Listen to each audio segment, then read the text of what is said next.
In this video, I'm carrying on with watercolor. Previously, I've shown you an introduction to journaling with pen and wash, and now we're going to take it a little step further. Basically, this is becoming a watercolor for beginners series as well. And I'm going to just step things up a little with an extra layer of watercolor in a little landscape study. So if you're interested in building on your beginner's knowledge of watercolor, carry on watching this video.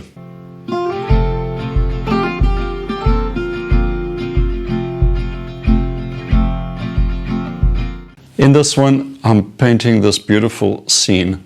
I'm just going to try to capture a bit of light. So we're going to be showing how to reserve some of those lights and then bring in extra layers to build up the dark values in the painting. All right, let's get into it. I'm using these Daniel Smith paints today. This is the Alvaro Castanet Master Artist set, and it's got basically the main colors that Alvaro Castanet likes to use. I'm going to be using a few mop brushes and a rigger and a flat brush as well. And that should be enough to get through this little sketch I've got planned. I'm working on the Fabriano cold press paper, that similar paper to what I've been using, but this has got a little more tooth to the paper.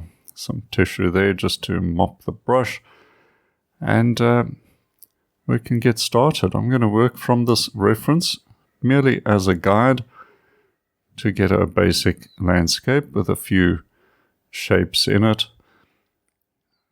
looking for the lights and darks.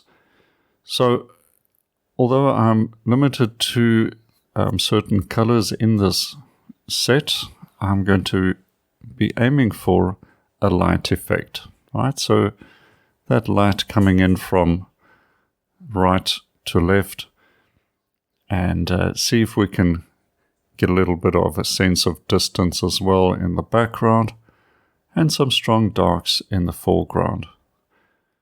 Mixing up a little bit of ultramarine and putting that first wash in. The first wash quite loose, and you can not get too worried about your first wash. Just get some color down, warms and cools, and from there on let that dry, and you can still get some strong lights. Moving the brush quite quickly over the foreground to try to get a little bit of scumbled light effect with the rougher paper, and getting some color down for the shrubs and bushes. And I've just lifted out a little bit of light there. I want to put the house in, but not too serious. As I said, this first wash is very loose and transparent. It's mostly about putting color down in your first wash. Let that dry, and then you start adding values. So getting in the second wash, it's mostly dry. There's a little bit of moisture you can see in the middle ground there, but that's not too much of a problem.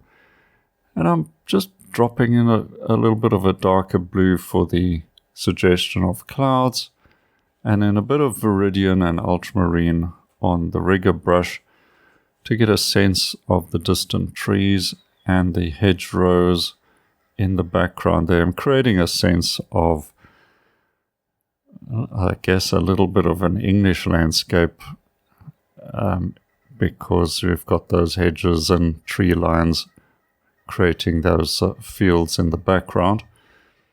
Anyway, that's the main idea. And then dropping in some cool grays. That's pretty much what it is. Bit of burnt sienna or alizarin with your blue color, and that'll just create that sense of distant, cool colors in the background. Now using some of that Viridian and Deep Yellow. It's a Hansa Deep Yellow in this Daniel Smith set. And that gives a nice warm green. Adding more blue into the mix for the shadow side of the bushes.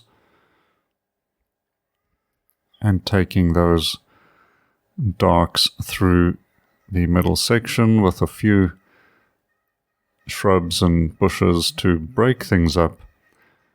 These shapes overlapping the distant shapes create a sense of distance as well, together with the change in size of the shapes as well, getting smaller as they recede. Touches of light for that middle ground. I'm now really improvising quite a bit to get this little composition together. As you can see, I've departed from the colors quite considerably, but I'm still going to put in a little bit of burnt sienna in the distance there to suggest some fields. And in the foreground, I'm using much warmer color. As you can see, I'm not making it the greens, but going for a more, perhaps a more African look to the landscape. Putting in a roof for the farmhouse, a red roof in this case, and a shadow to attach it to the landscape.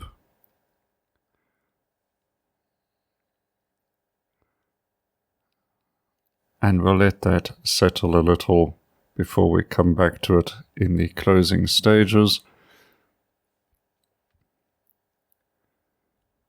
Once again, dropping in small washes or thin washes in the background to bring out those hedges and a few of the trees. And then using the deep yellow with a touch of alizarin in the foreground to add richer color.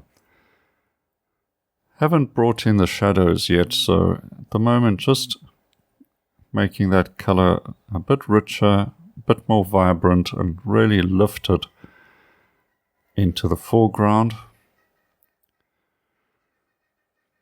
And this will help I think, this improve the sense of distance as well.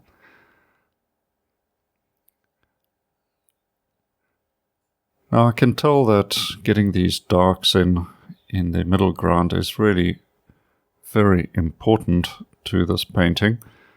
So we'll let that settle, and if need be, come back with some more of those darks in the third wash. Now I've let that second one dry down a bit. Not 100% dry, but sufficient to hopefully get these darks to really hang in there and not disappear too much. Because that light-dark contrast is going to be important, I think, to get a strong light effect in the foreground. That light-dark contrast so important.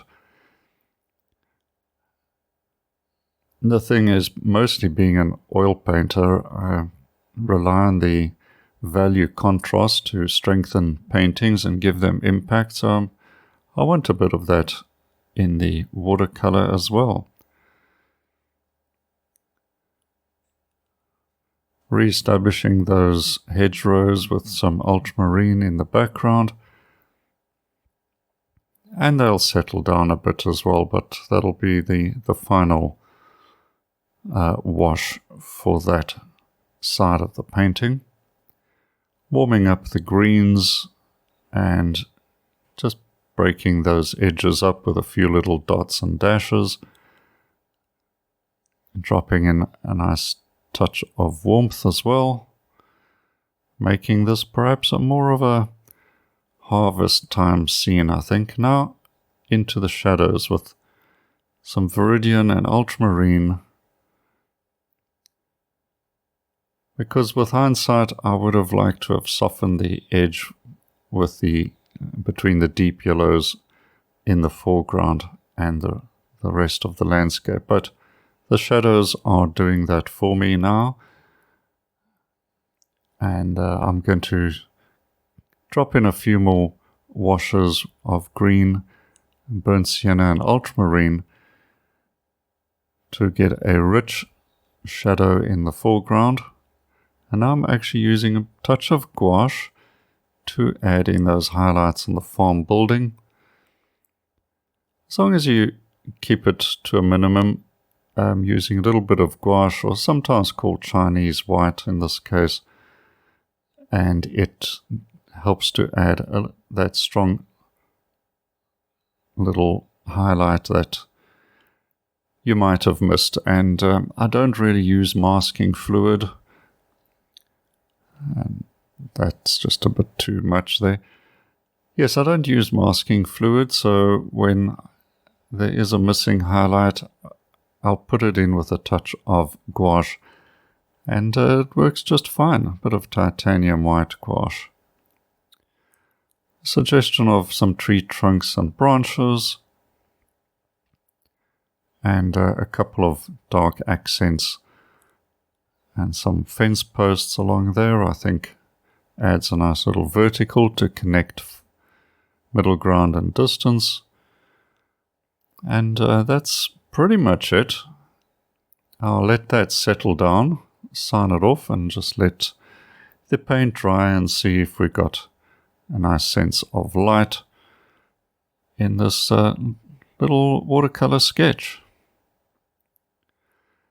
And that's the final painting. Well, I hope you enjoyed that little study and it's given you an idea or two to apply into your next watercolor painting. Use this approach with your journals as well. It works just fine there. Now, the thing with watercolor, of course, is it does its best work when you've applied the paint and you walk away. And I can certainly see that in this painting, where I finished the painting and I was perhaps a little disappointed. But coming back to it when it had dried, and I thought, yeah, not too bad. I'm actually quite happy with this, because there is a strong light effect, and that is what it's all about, I think. No matter what medium you use, if you create a light effect, you can be happy with the result. Of course, you're always looking to improve and work on new challenges. And I hope to bring you some new challenges in watercolor painting in the coming weeks. So make sure you've subscribed to this channel and you won't miss those videos as well. Don't forget to look up here for your free painting course, and maybe explore the illustrated journaling course on my school. Well, until next time, enjoy your watercolors and cheers for now.